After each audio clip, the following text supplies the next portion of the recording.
Ladies and gentlemen, boys and girls, children of all ages, welcome to Casual Friday. My name is Shawn for W. Thank you for joining me today. And I'm not by myself. As always, I'm joined by my partners in crime, Mensa and XJ, the Casual Friday crew. How y'all doing today? Let me start with XJ. XJ, how are the vibes? I'm doing great. I mean, you know, we've had some time from the I don't want to call it a debacle, because looking at Miami right now, they're balling. You know, they're balling in some kind of way. But I would just say, for me, the vibes are impatient. Like, I'm ready. You know, I'm ready to move on to the next step. I'm ready for the off season. I'm ready for off season Jeremy Cohen. I'm ready to see how we build. You know, I noticed on social and stuff, like, a lot of people will try to kind of like police your fandom. Like, they'll be like, hey, we just had a great season. Like, take time to celebrate and be happy. Like, do it, be happy. It's like, you know, like that policing of how other people, you know, are a fan is super strange to me.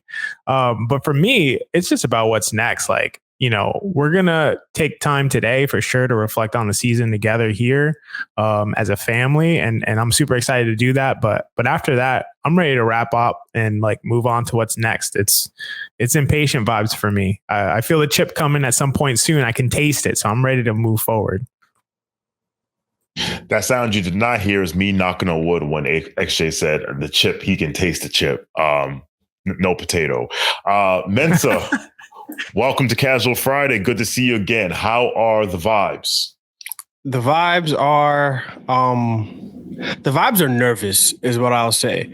Like XJ, I'm a little impatient. I want to see what the Knicks do next. And for the first time in a long time, I'm not looking forward to Summer League basketball, because Deuce is probably not going to play. Quentin Grimes is definitely not playing.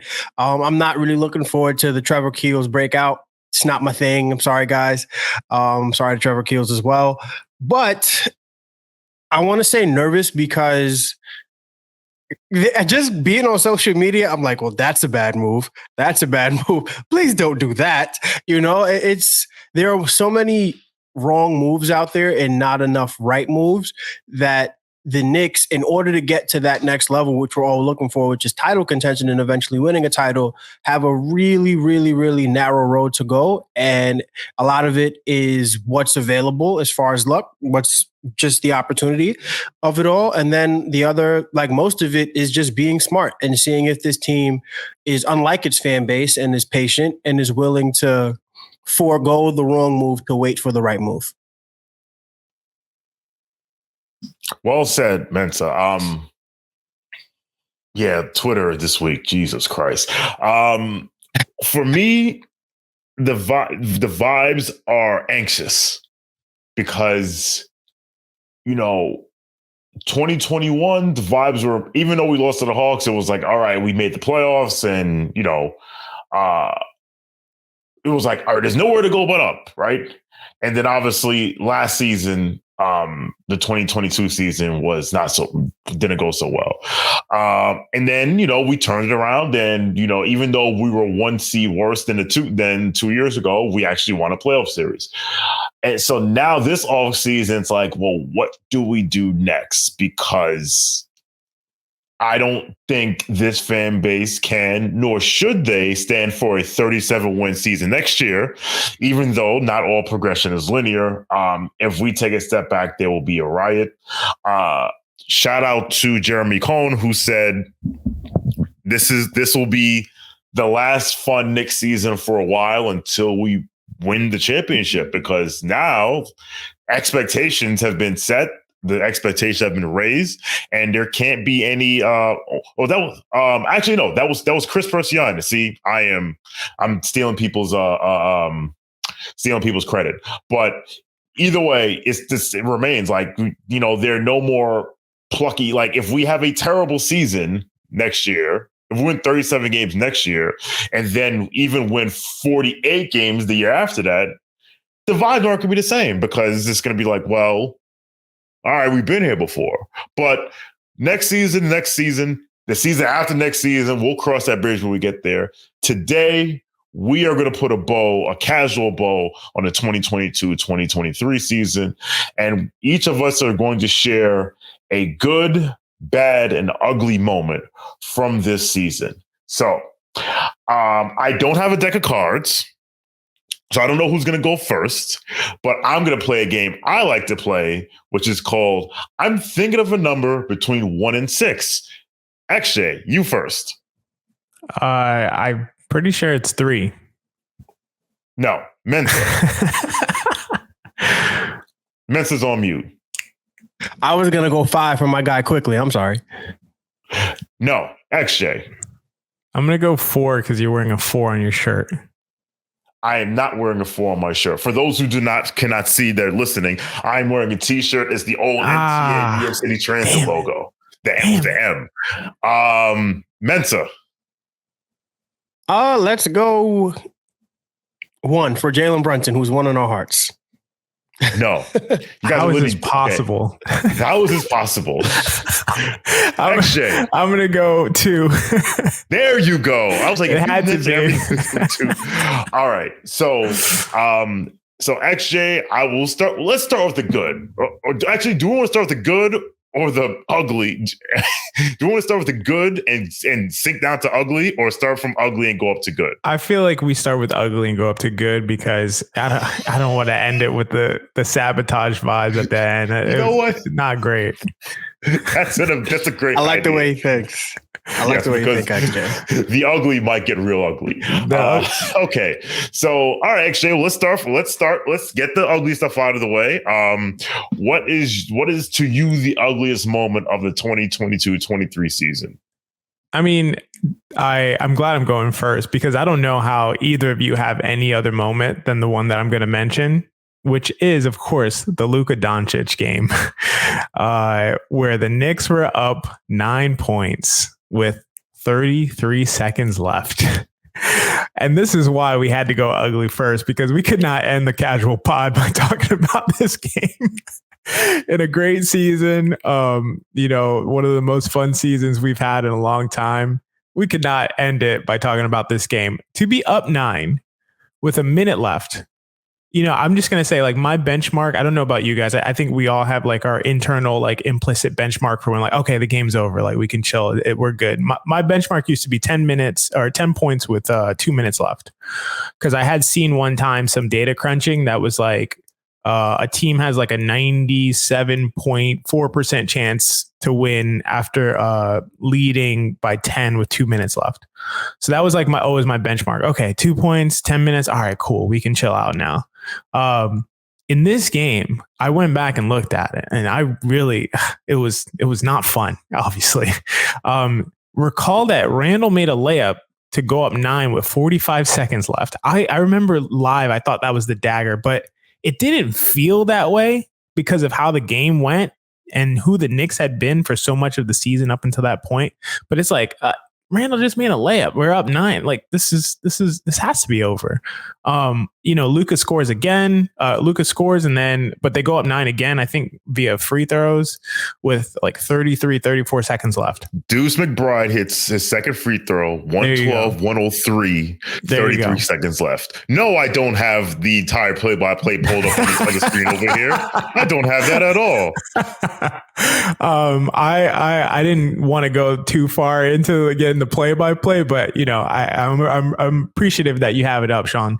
So, okay, Deuce hits a second free throw, up 9, 33 seconds. This game should be over. At this point, what I do know is their win probability was about like 99.5%, meaning that you would have to play that exact game over about 200 times before you would expect the Mavs to win once. That's like, you would have to play. I repeat, if this was 2K, you would have to sim that game 200 times before you expect the Mavs to ever win a single time. If this happened in 2K, people would be like, it's the bits, and they would throw their PlayStation against the wall. The sliders were up. That's all we have to say. The sliders were up in this game. Like, to go down at that point, 99.5% win probability. 9 points, 33 seconds left. You hit, you get a Christian Wood 3, a Dinwiddie 3.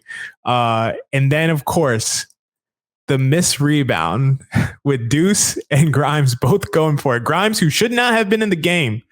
He should have been subbed out for Sims. They kind of fight each other, miss the board. And, I'll let you guys take it from there. If this is your ugly moment, it sounds like it probably is. It was just all time ugly, like not ugly for this season, all time ugly. One of the ugliest losses in the history of the NBA, definitely in the history of the Knicks franchise for a regular season loss. Doesn't really get worse than that. I remember at that time, I just shut everything off. Knicks, I left Twitter. I just didn't watch the KFS post game. I got a whole new level of respect for Jonathan Macri and Andrew Claudio, GMAC. Like the fact that those two guys could go on and do a post game after that, better people than me. But I shut everything down. I said, I'm going to go watch a movie or something. I don't remember what I did, but it wasn't anything basketball related. Didn't watch ESPN for about 4 to 5 days after that, waiting for all the news cycles to go. Yeah, it was tough. That's the ugly for me. I'll just say real quick, I was in Miami that week. So when that happened, I was sitting at the bar watching it on my phone because the bar didn't have like cable. And when that happened, I literally just went back to my room, walked past my family who was just sitting on the bed. We had a little balcony. I just sat on the balcony and poured myself some wine and just started drinking. I was like, I ain't never that's impossible. That impossible. Is impossible. Mensa, you could leave your comments about that game and then you can share your ugly moment of the season, unless that's it.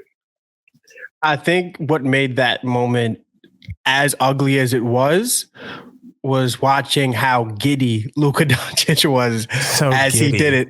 I was like, this guy is a psychopath. Psycho, dude. He put a 60-point triple-double on us. And especially because history happens, it just does.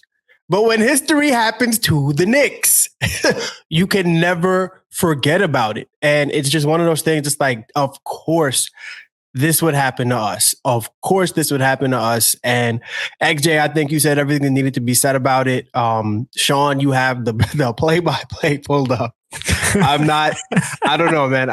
I choose enjoyment these days, and I would not be going back to look at any of these moments.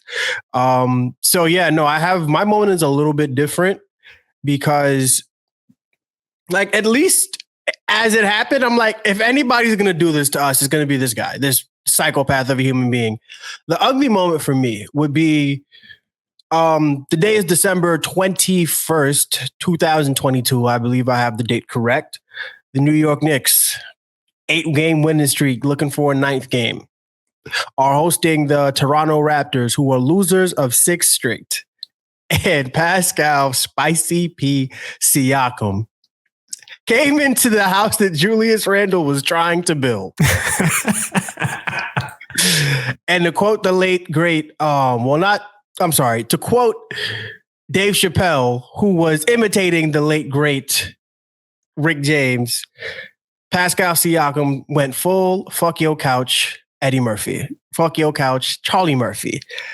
It was really bad because we're at a place where it's like, okay, this is the first, big winning streak we've had since the We Here season, and Julius Randle is getting the love back. Brunson's balling, he's balling, the team's doing great. Everybody's contributing, and we just started. This is right after the coming weeks with I think the Quentin Grimes. He just got into the rotation. It's the new rotation. Deuce is playing. The vibes are at the highest they have been for the season. This was the first peak, and then Pascal Siakam said, "Yeah, all of those vibes. 52 points. That's what I got for those vibes." And then having to jump in because I remember Shawn, you had to jump into a Raptor space and listening to those Raptors fans, I was like, why these guys? Why do these guys get that? Oh my God. As Shawn likes to say, the Raptors fans aren't the worst fan base, but they are top 5. They are easily top 5. Fight me. And I was, oh man, I feel like it was the first. Like, look, we knew the Raptors at that point. Like, this is when the Raptors were still seen as serious. Like, it was like, oh, they're not playing well, but they're still the Raptors. They're still good. This is before, everybody apparently on the Raptors was this big, great trade piece, and they ended up not getting traded for anything. But that's another story to be told. It was just so ugly to have the vibes, I feel like, ripped from us, ripped from our hands, especially after we were, we were a game away from fire Tibbs. And then they turn the season around. They get on this 8-game winning streak. And then Pascal Siakam reminds us at the time, you don't have a superstar. And it was a really ugly feeling. And that's my moment for the year. That's a good shout. I actually remember going into that game saying, we're going to lose this game. For 2 reasons. One, it was the classic, Knicks are flying high against this team. They can't get out of their own way that they should beat. And 2, I've been talking cash shit to the Raptors fans for like a month before that, because you know how the Raptors fans do. They act like any little small game, like they say we over celebrate things. Any little small game, it's like, look at us, Vision 6-9, we're doing so well. And I was like, yo, you're fucking mid. What are you talking about? You're not winning anything this year. And I reminded them of that for 2 weeks. And I was like, I even have a tweet out there. It was like, we're gonna lose this game because of me, and we lost the game. That was bad. So that was ugly. All right. So for my ugly moment,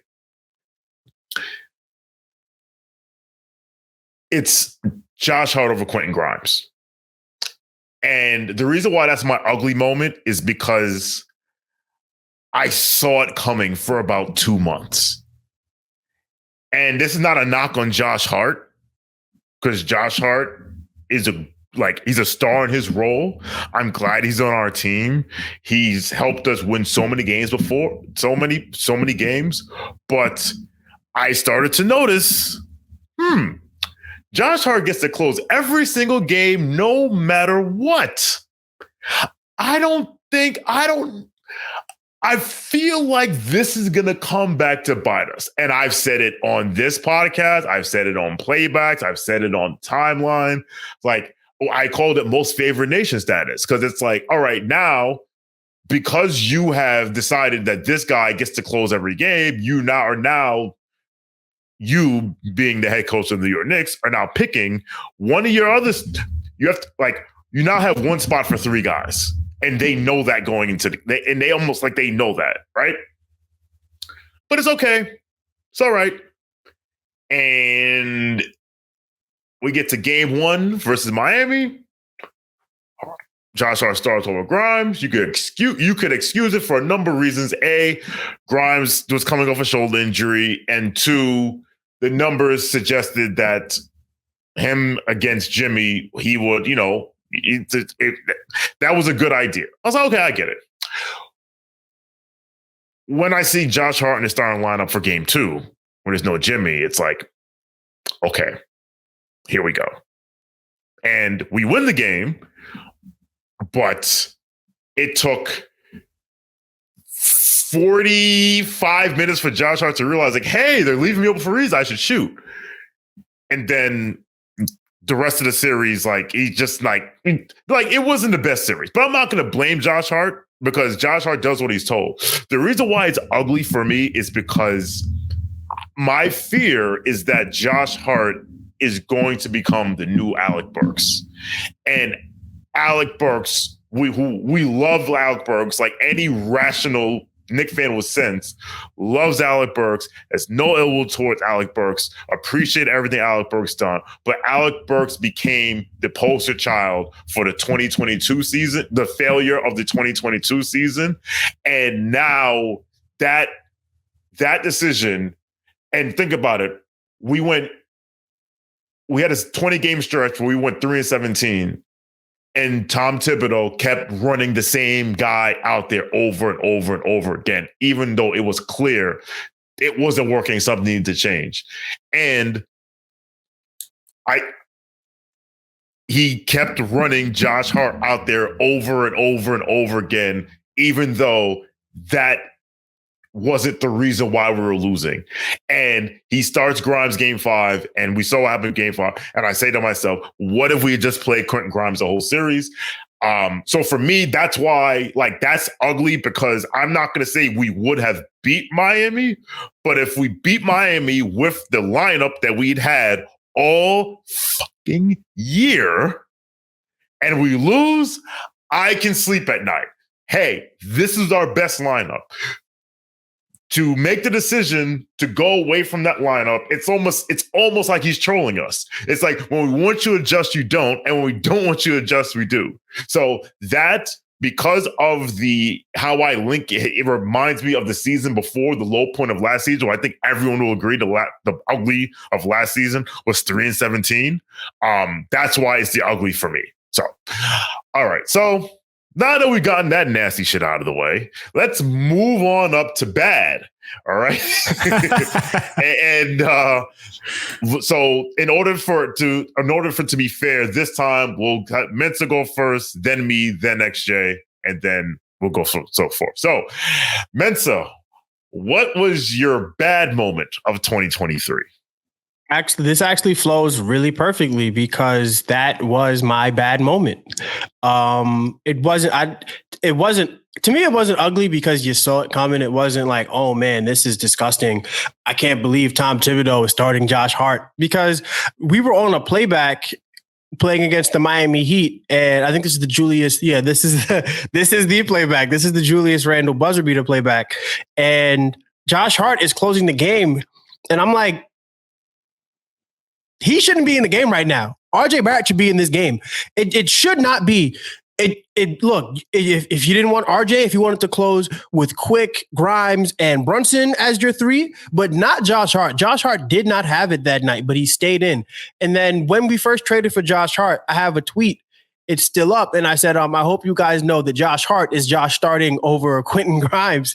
And I was wrong, because Quentin Grimes played well, but then getting down towards the playoffs, you kind of saw and realized, okay, Tom Thibodeau really, really loves Josh Hart. And then he was only, and I'm sure Tibbs doesn't care about this kind of stuff, but the reception that Josh Hart got, it was like, oh, I love this guy, and it's not going to be a PR issue it was just perfect for him. And it was bad because everybody knew, like, you can look at the on-off numbers, like the true shooting percentages for Julius, RJ, and Jalen Brunson with Quentin Grimes instead of Josh Hart is like 17 points higher. It's crazy, like nuts. It does not make sense for those scoring numbers to exist with one guy on the floor, right? Especially when he wasn't playing well. But the fact that Tom Thibodeau decided, and it was just like, we're scoring 86 points. There's a reason we're scoring 86 points. It's because you're making a bad decision by starting Josh Hart. And then the other thing that made it bad is, you see, to me, like, I honestly do believe that if Josh Hart was coming off the bench with we kept everything the same, because Josh Hart is a better bench player and he strengthens Obi Toppin, because he's a very excellent rebounder, which is an area that Obi Toppin is not good at. He finds Obi going down the court, and then on top of that, his brains fit so well with Hartenstein and Quickly. So you made, like, Quickly is struggling. Maybe put him back next to Josh Hart, right? And then so when we bench. Okay, and then it's to me, it's like a rolling thing, because when we lost, I think it was game 4, we got out rebounded like crazy in the fourth quarter. And I'm watching this game. That's the first game Quickly misses, and I'm like, you know who gets a bunch of long rebounds? Emmanuel Quickly. But now that Josh Hart is not, to me, it was like it was too little too late when we made the switch. And it was just such a bad decision, because now we have to believe that the Miami Heat are a good basketball team, because they beat the Milwaukee Bucks in 5. They beat us in 6. And I don't know what they're about to do with Boston, but it looks like they're going to beat them too. And it's like, this could be us this could be us. We could be here if Tom Thibodeau, and this is why like it's hard for me to let go because look, Julius Randle had a terrible game. Literally nobody but Jalen Brunson and Scott Foster showed up for game 6. Shout out to Andrew Claudio. But at the same time, like if we played our game, they couldn't stop us. We were able to score points when we played our game, and we deviated from our game. It was a bad decision, and it cost us our season, is the way I look at it. I mean, look, correlation may not be causation, but the correlation is really, really strong here. So that is my bad, going to Josh Hart over Quentin Grimes. You're not going to get any pushback from me. XJ, what's your bad moment of this past season? So, yeah, I mean, I'm glad you guys covered that in full between ugly and bad. It was one of those and both of those probably. For me, I want to just give, hopefully I'm not stealing yours, Sean, honorable mention for Emmanuel quickly not winning Sixth Man of the Year. That's honorable mention in my bad moments. I didn't want to cover that in full, but horrible decision by the voters, and the whole NBA voting system, I believe firmly is a sham now. So that completely changed my view on a big aspect of basketball of the NBA. So, and I just thought that was a really bad moment for the league, really. But my real bad moment, my actual bad moment for me is just, I want to say the Heat series as a whole, right? Like definitely the Josh Hart decision over Grimes and everything that you all covered so eloquently, but just the series as a whole was a bad moment for me. I did not enjoy seeing us get out Knicksed by Miami. Like I'm still trying to wrap my mind around the fact that Miami had a worse effective field goal percentage and a worse free throw rate, and they still won the series somehow. Like a worse effective field goal percentage than the Knicks, who are like a really bad effective field goal percentage team, and they still beat us in the series in 6 games. Like I'm trying to wrap my mind around it. It's been a great season. There were a lot of bad moments in it. There are a lot of great moments in it. Thankfully, we're going to move on to that next. But the Heat series was clearly the worst to me. Tough to watch at many points. I think it exposed a difference between our rosters in a way for me. Like Miami having guys who just kind of like refuse to lose in a way. They scrap for everything. They never get too down on themselves. And this kind of revealed that we have some guys who can get down on themselves. We have some guys who can get a little gun shy. We have some guys who can subtly like mail it in when things aren't going right, or just, maybe not mail it in, but get into their panic mode decision making, which tends to not be good. Like you guys have talked about like Rendu Tibbs, often breaking out his best, but and I agree with you, but we've seen that, his best is just isn't good enough sometimes, I just want to say that series is only bad for me rather than ugly, because there were some bright sides to it. Luckily, we have a leader like Jalen Brunson, who was the best player in the series. That included playoff Jimmy Butler, which is insane to say. And that just keeps it out of ugly for me, because no matter what, we came out of that series saying we had a player on the Knicks who was the best player in the playoff series that we lost in 6 games. That includes playoff Jimmy Butler. That's a crazy sentence to say. And I trust Jalen to be, a number 2 really moving forward on a championship team if we pair him with a 2-way wing or a 2-way big as the number 1. So, no matter what, I think that revealed that the series revealed that we have a guy like that, and it's just legit, just stamped at this point. So it can only be so bad for me. And another bright spot, I'm going to be honest, like the fact that guys like Quickly and Hart didn't have huge postseason performances might be best for our long term in terms of like the ramifications for their contracts that they're going to get, because Quickly could have easily came into this postseason and erupted and been getting paid well over $100 million moving forward, and Hart could definitely have bumped up the number that he's going to receive as well. And I think that we saw some of their shortcomings. We saw guys like Caleb Martin show that he could do a Josh Hart impression and do it really well. So, I think that that's going to affect the number that they get moving forward. So, it's unfortunate for our success this season, but probably better for, future cap situations. But I think it's just the whole series for me. The Heat series is just bad. Left a bad taste in my mouth, and I'm ready to move on from it. Honestly, that was it for me. No, I mean, I don't blame you for that. So for me, for bad, I had that in there because, as we've said, if one other Knick shows up, we win. Just one of the Knick.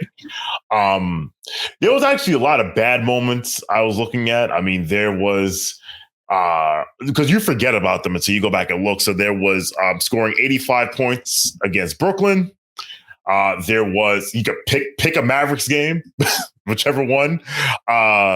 Personally, for me, it was the other Raptors loss at MSG, 123-121, because if they had called the foul on RJ with his game-winning game-time dunk, he may hit the free throw, we may win the game. And we lost at the buzzer on the Jalen Brunson 3. And my son was at that game. That was the only game he attended this year. And my son has been to 4 Knicks games and has not seen a win. And I thought that was going to be the one. My son has been to 4 Knicks games and he's 7. Go figure. That's sad. That's sad that he hasn't seen a win, though. He has not seen a regular season win. He was at the Pacer preseason game when Obi did the between the legs dunk, and that was the day that Obi became his favorite player. There was the Minnesota 140 Knicks 134. Zach knows ball. I had to say it. I'm sorry. Zach knows ball. I just had to say Zach knows ball. There was the game. There was the Minnesota game where Taurean Prince turned into Klay Thompson, and Rudy Gobert was hitting running jump hooks with his offhand in the paint. You're just like, all right, what are you going to do? But for me, my bad moment, Thunder 145, Knicks 135 on a Sunday afternoon in Madison Square Garden. Do you know how hard it is to give up 145 points at home in regulation? Do you know how hard that is? And yes, and that was a KFS meetup game. Do you know how hard that is? I looked it up at the time. I'll look it up later, but I think it's only happened 6 times in NBA history where a team has allowed 145 points at home and not gone to overtime. That was, and I think many people thought that was the beginning of the end of Tom Thibodeau, because it was, well, your hallmark is defense. What is going on here? What is going on here? There may be changes that need to be made. They're not being made. The effort from them, that game was deplorable. They made Oklahoma City look like the Harlem Globetrotters. I think that was the last time there was like a overwhelming chorus of boos of the home team inside of MSG, because it was deplorable. It was unacceptable. That for me was, again, it is so hard to give up 145 points at home in regulation. I'm actually going to ask for either of you to give your thoughts to that game while I look up how many times that's happened in NBA history. I was just going to add real quick, because I think you're right. And I'm interested to see how many times or how few times that's happened in NBA history. But at least at home, when OKC was at home, I know they scored 150 against Boston this season as well. So OKC could just drop a random 140 on you like this season. It was like the most bizarre thing. I think they also scored 153 against Houston too. So it's just really weird. Not to downplay it, because both of those games, I think OKC was at home, but yeah, OKC could just suddenly just like put 150 on you clearly, but yeah, still horrible. Yeah, I absolutely hated it. I was in attendance for that game, and it was so bad. I remember, I think he put Fournier in at like the 8-minute mark or the 7-minute mark, And I'm just screaming. I'm like, oh, looks like we're not serious again. I was so annoyed, and SGA could not be stopped. I mean, it came down to the, SGA being all NBA first team. So, hey, he couldn't be stopped. He's all NBA first team guard. But at the same time, in the moment, watching it, I'm like, these guys, like, come on, man. Like, everybody knows what Sam Presti wants. He wants picks. Chet's not playing. It was just, and then on top of that, we scored so many points in that first quarter. We had an excellent first quarter. And then to lose that game that way was just not what you wanted. I was not happy with that at all. So since the 3-point shot era, it's happened, which is 1979-80. It's happened 42 times. So it happens on average once a year. But the irony is it actually happened 6 times this year, which I think makes sense considering how crazy the scoring has been. But yeah, it happens like once a year on average. Like there are like swaths of years where it didn't happen. Like, for example, it did not happen from 1995 to 2008. Like allowing 145 at home in a loss in regulation is insane. All right. Now that we got all the bad stuff out the way, let's bring the vibes up to a good place. And let's discuss our best moment. Your best good moment is not grammatically correct, but I'm running with it anyway. Your top good moment of 2023. I guess I'll go first this time. So I had my honor. I don't want to say any honorable mentions because I don't want to take away anyone's. I'll say one because I know none of you have it, and that's the Evan Fournier game against the Sixers. Because to me, for those. Oh man, the bit stays alive. Another podcast episode.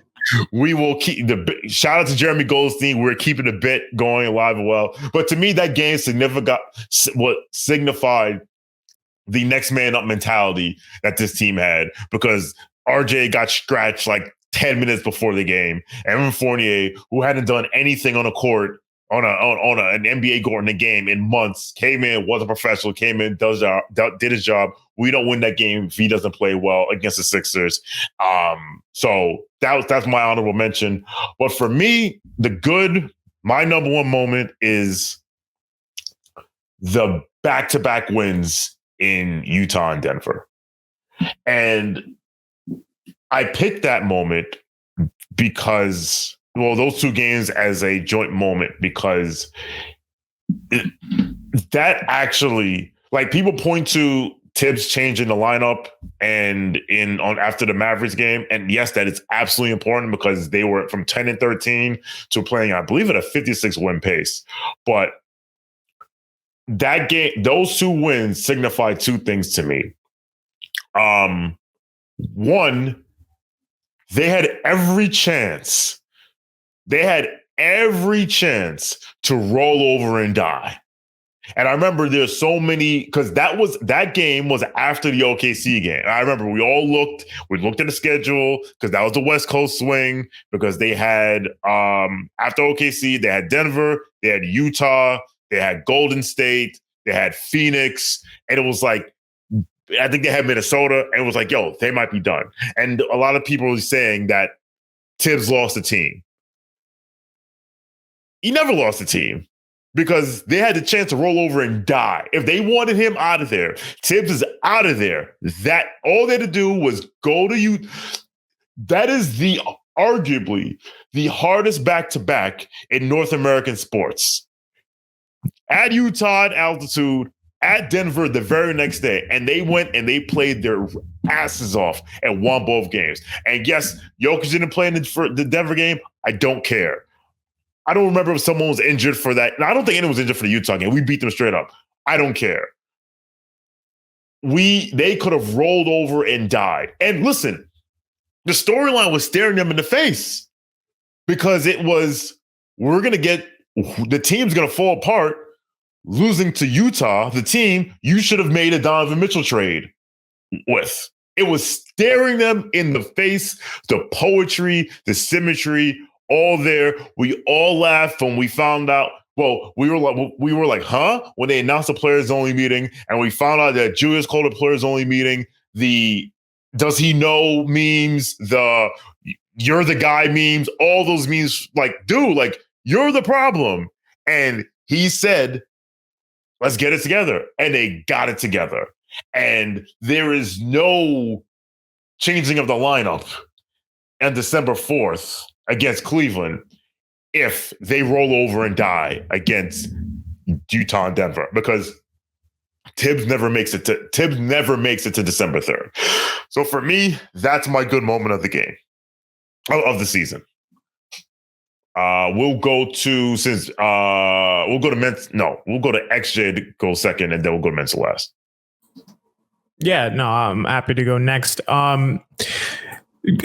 Great moments, underrated. I wouldn't have even thought of that one, Sean, but that's a super underrated moment. I think for me, this was potentially, like many of us in our 30s, my favorite Knicks season ever. The Melo season was great for sure, but it was like, we have Melo, the success of that season was not out of my range of expectations. And, before this one, I know some people might disagree, but my favorite Knicks season was the Linsanity season, despite that being really like a month of a season. But this one clears both of the other ones. And the fact that, I got to spend it being a contributor to this pod, and specifically Casual Friday and all the stuff that we've done has been amazing. It's hard for me to not say a Brunson moment. Brunson with, the shots and the ISO work and the feeling that we got over the course of the season, just like, okay, this dude is nice. Like, oh, wait, this dude is like the truth. Like, wait, this dude is him for real, like a superstar offensive player. Like that's, moment after moment. But for me, my good moment of the 2023 season, it's quickly. It's got to be quickly. Quickly in the TD Bank Arena, skipping around, prancing and dancing, profiling and styling. The TD Bank Arena, not the Garden. It wasn't the day he lost the 6th Man of the Year award. True. Talk to them. Unfortunately, the day he but damn, did I love that. Hey, my goodness. It might have been worth it because he was profiling and styling around the TD Bank Arena. I'm always going to call it TD Bank Arena, by the way, because Mensa, you had a tweet recently saying, stop calling that place the Garden. Stop calling that place the Garden, dog. For real. That ain't the Garden. There's only one Garden. That's TD Bank Arena. But yeah, just that image is just forever emblazed into my mind, that because just the quickly moment, just the pinnacle of everything I thought and knew that he would be. The shot making, the defense, the decision making, the energy, the passion, the joy, the ability to steal my most hated fan base's soul. I just appreciated that so much. I'm a Yankees fan. Boston is the worst fan base to me over everyone, over everything. It always will be. And to do that there, I loved it. Quickly's been my guy forever.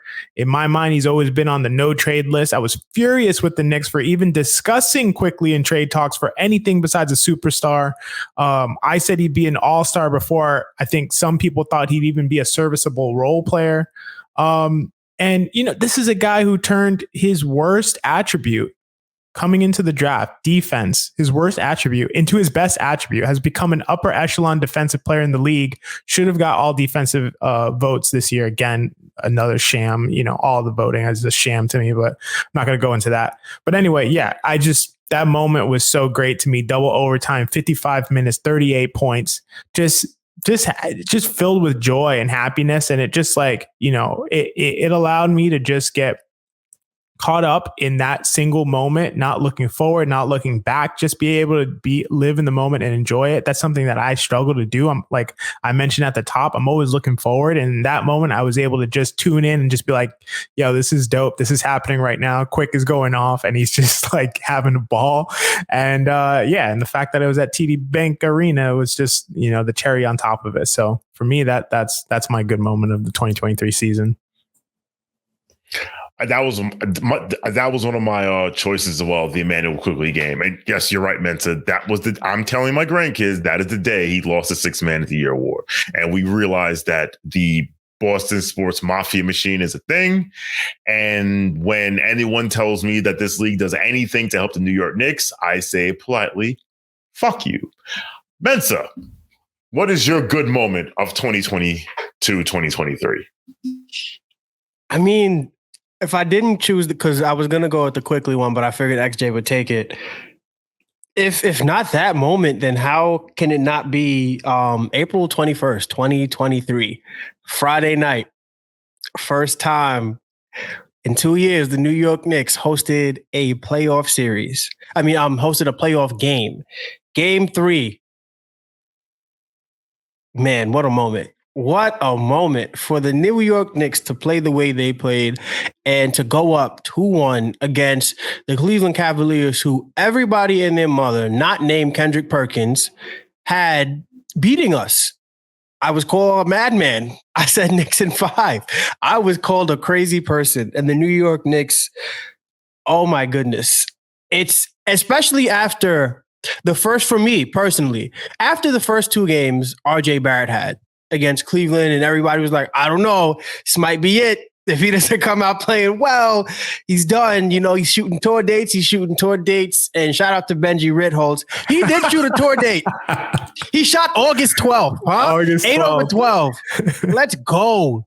RJ Barrett. I mean, he put all the doubt went right out the window on April 21st, 2023, man. I mean, it was a very proud moment for me because, as everybody knows, I'm an RJ guy.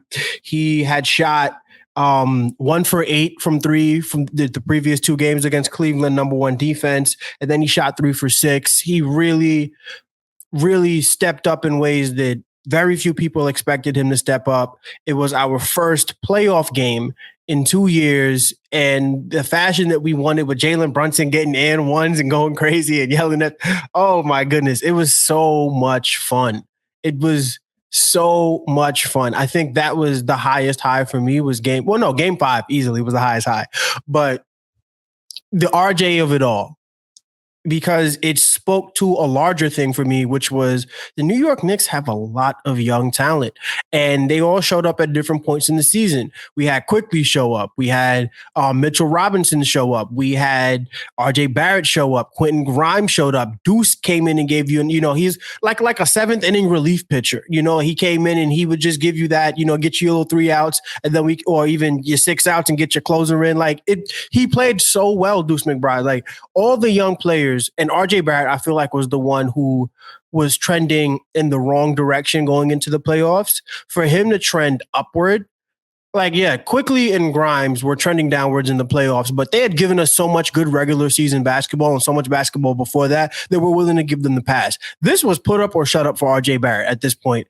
And we saw what he did. The rest is history. And I think that for me that's the good moment that I want to talk about is our first playoff win in 2 years.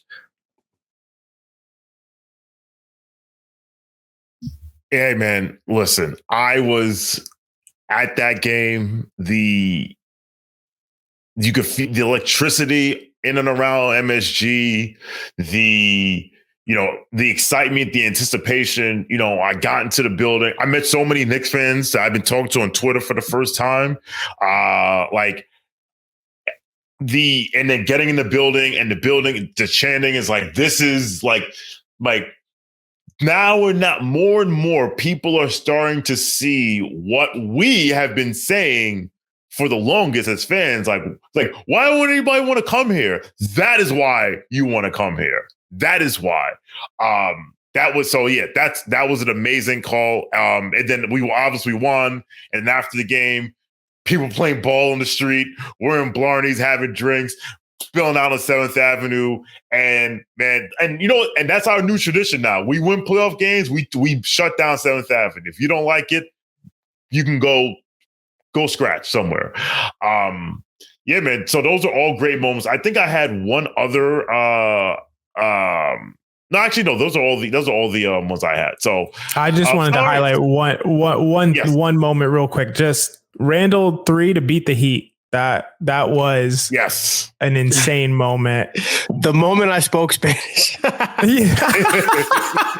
What a fun time. Probably my favorite KFS moment, because the three of us and Andrew were live on playback watching that game. And that was just an epic moment for all of us to just share in that. So I just wanted to shout out that moment for sure.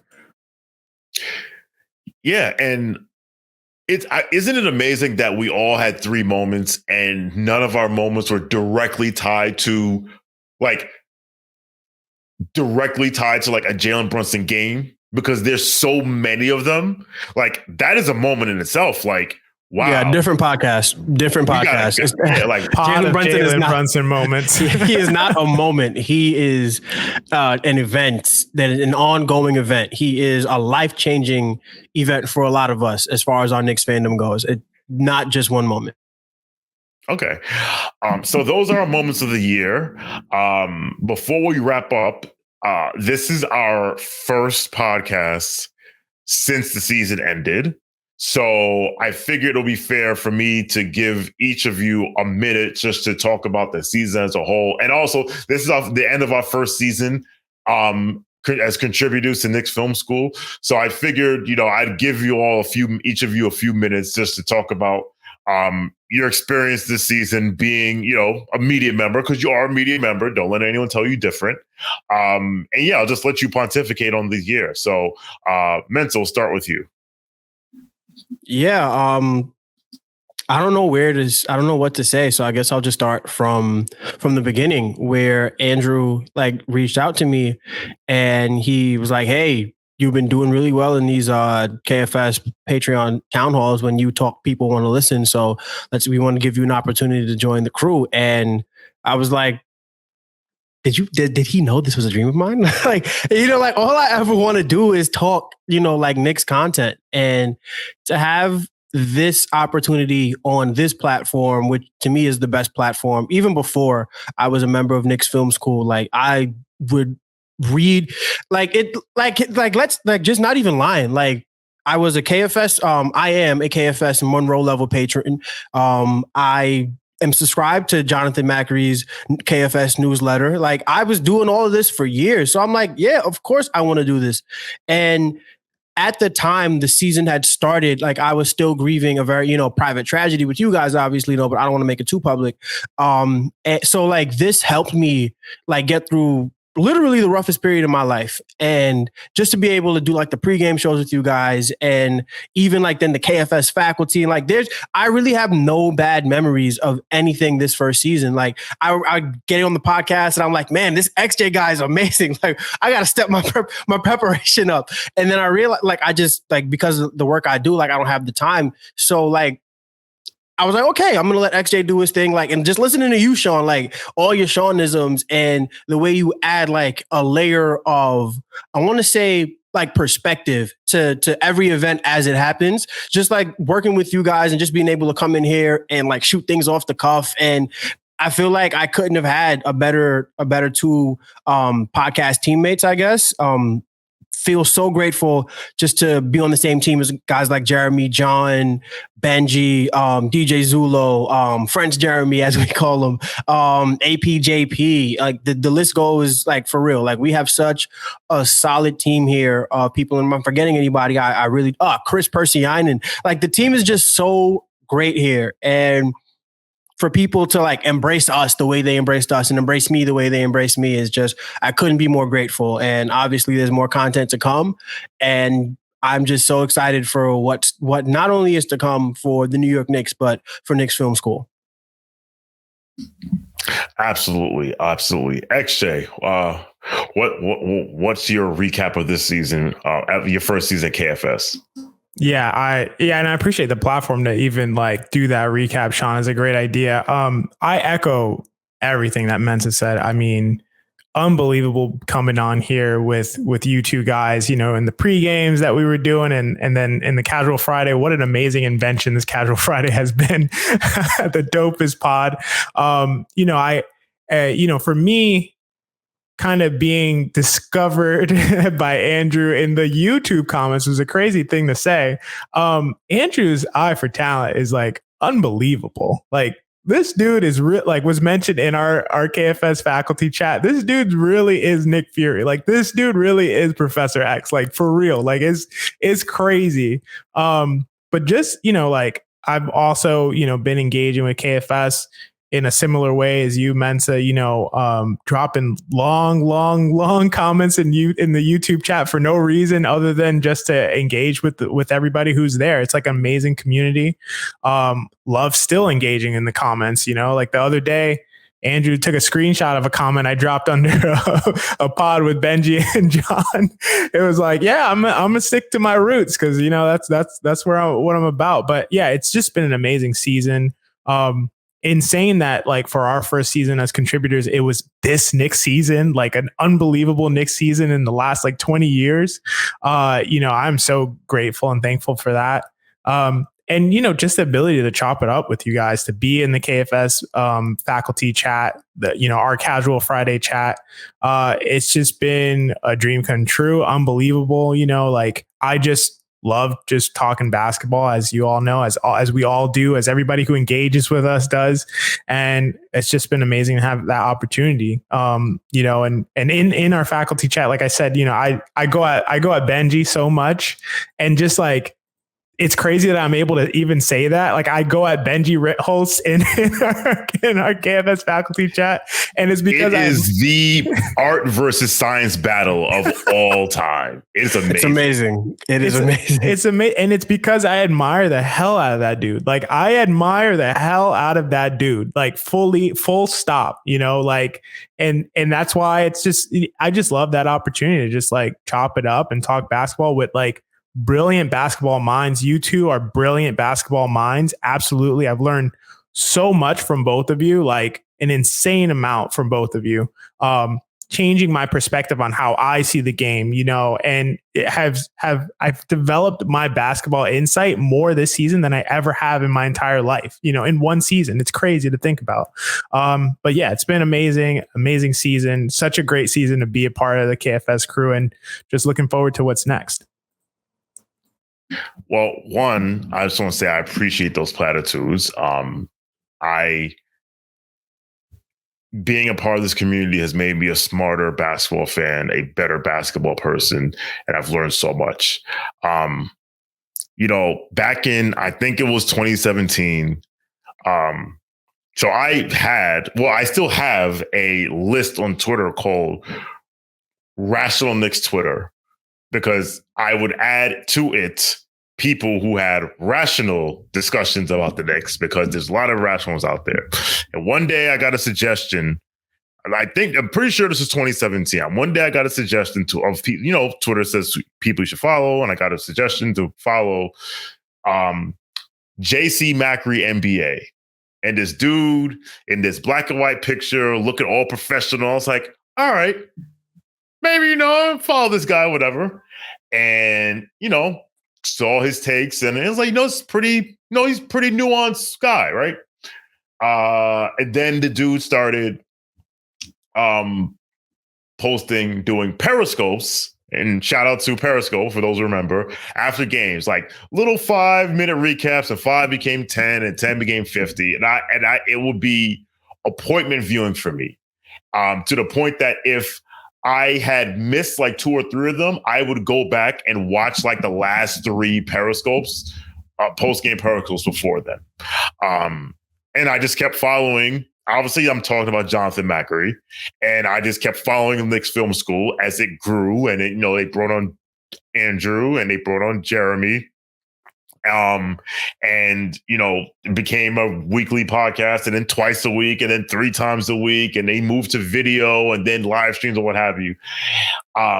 So when Andrew reached out to me and he said, I want to talk to you about, possibly joining the team, it's ironic because the day we spoke about that, the day he invited me to join Knicks Film School was the day of the Donovan Mitchell trade. In fact, our call got pushed back by literally, we had the Zoom call, hung up, and half hour later, my phone goes off, right? Listen, so I've learned so much, as I said earlier, and now being a contributor, you're involved more, especially me being the host of our Twitter space, KFS Study Hall, with Chris Persianen, and that kid is going places. Trust me. Like I told him on his 21st birthday, which was game 2 of the Heat series, I said, you are so far ahead of me when I was at age 21. Just keep going. This community and being a part of the KFS community has given me the opportunity to meet so many more people. And I've met so many Knicks fans in person. I mean, on the timeline, but in person at games. And I've gotten to know so many people. Some of y'all nuts. Some of y'all crazy. I'm not going to lie. One of my honorable mentions for ugly was the Hives, because the Hives made it very, very difficult at times to engage in discourse. So to the Hives, and who you people are, shame on you. However, to your point, XJ, the idea that our first season was this season, like I was #embrace the mid in October and November. That was my thing. Like, listen, we're going to win 39, 40, 41. We're going to go over. It's like 42 games. We'll be like a 7 seed, maybe a 6 seed. No, we'll be like a 7 seed and play, right? Like, even, me becoming a partial season ticket holder, which is a dream of mine. Like, you could not have told me that I would have season tickets for the Knicks. And then that happening, so me be able to go to the games, to cover the games, and look at it from a different perspective. I'm so grateful and thankful for everyone on the team, everyone who's not on the team that I interact with. Even listen, like this is a blast, and I can't wait for next season, because I think we're all really good at this. We'll be even better next year. I promise you that. You can take that, and you can take that to the bank. Any last words before we wrap up? Yeah, I just quickly want to shout out Jeffrey Balone, man, creator of Knicks Film School. I remember the first time I watched a Frank Ntilikina 70-second video breaking down why this guy should stick around, and then just following him, to Mets Fix, and even with Owls Fix. I'm not a hockey guy, but I am a Mets fan. Thank you, Mr. Balone, for creating this platform for us to be here on a casual Friday, talking about the Knicks as passionately as we probably do at any other point in our week. So shout out to Jeffrey Balone. Well said. Shout out to Jeffrey Balone, who created this amazing thing and just said, like, you know what? You can have it. I'm good. I'm going to go concentrate on the New York Metropolitans, which, you know what? I don't know if it's a good idea or a bad idea. Leave it alone. All right. And with that, we're going to wrap it up. Shout outs, as always, to Mensa and XJ. Listen, we are obviously I can't do Casual Friday by myself, nor would I want to. We have hit it off almost practically from day one. I look forward to next season with you guys on Casual Fridays, as we are every Friday, although obviously with the summer coming up, our schedules will be modified, but you'll be hearing from us during the summer, as well as John and Jeremy throughout the summer. I can't wait for Cap or No Cap, the Paul George edition. Kidding. That's not insider information, guys. I promise. Listen, Cap or No Cap, the OG Anunoby edition is going to be amazing. The Max Strus edition is going to be epic. The too many spoilers. The Zach LaVine edition. To people out there asking for the DeMar DeRozan edition, stop it. Sit down. Have a seat. The Dame Lillard edition. But yeah, those are going to be amazing. Listen, Dream with Chris Persianen. Pay attention to Dream. Those are going to be epic. Listen, DJ and Benji are still going to be breaking down tape. Follow them. APJP on the 1s and 2s. GMAC on the 1s and 2s. shout out to French Jeremy Goldstein, and Harrison, our newest addition. I know you're going to be doing your thing, but listen, we're going to have content all summer. I have some ideas of some things we can do for Casual Friday, some things we're going to discuss. We're going to get in our bag this summer, right? But we're not going to be there every week, but we're going to be there more often than not. But when we pop up, it's going to be some shit, right? I had to shout out the angel investor of Knicks Film School, Mr. Robert W. Cross. To see this lovely mic, I'd like to thank you for that. I'd like to thank you. I appreciate that with your, we should put your name on. This should be the Robert Cross Memorial mic. But not memorial, but yeah. You're not memorial. No, he is alive and well. Trust me. And he'll be around for a long time. And listen, he just turned 50 this year, so I might as well talk to him. So again, thank you very much for rocking with us this season. For XJ, for Mensa, for everyone at Knicks Film School that helps Casual Friday go off without a hitch. My name is Shawn with the W. Thank you for listening. Thank you for watching. Let's go, Knicks.